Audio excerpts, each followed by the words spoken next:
Τι λέτε τώρα, και πάλι συγγνώμη. Εμάς τώρα μας συγχωρείτε να πηγαίνουμε. Δεν έχεις τα πας πουθενά. Εμείς οι δύο έχουμε πολλά. Μου επιτρέπεις να ρωτήσω πώς σε λένε? Αλαντίν.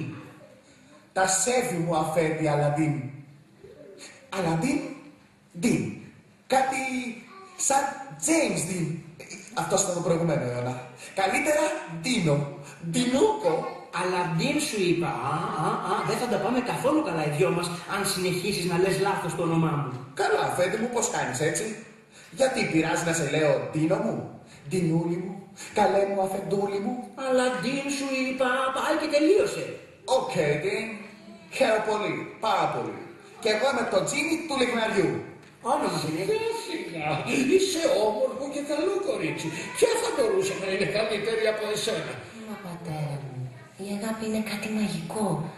Και ακόμα αν με αγαπούσαν αυτοί, εμένα για κανέναν δεν θα χτυπούσε η καρδιά μου. Άρα δεν θα αγαπούσα κανέναν εγώ.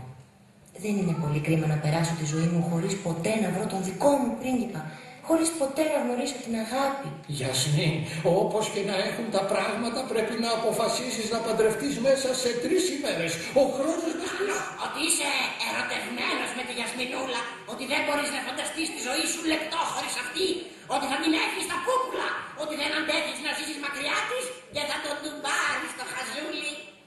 Δεν έχεις κι άδικο. Για πουλίου, καλά τα πάσα. Για συνέχισε. Έτσι ο Σουλτάνος θα συγκινηθεί και θα σκεφτεί ότι δεν υπάρχει καλύτερη τύχη για την κόρη του και θα σου δώσει το χέρι της Γιασμινούλας και θα ζήσουν αυτοί οι χάλια, αν ζήσουν δηλαδή, και εμείς καλύτερα δεν γίνεται. Λοιπόν, Ναύο, για πρώτη φορά είσαι σατανικότερος και από μένα. Σου αξίζουν πολλά συγχαρητήρια.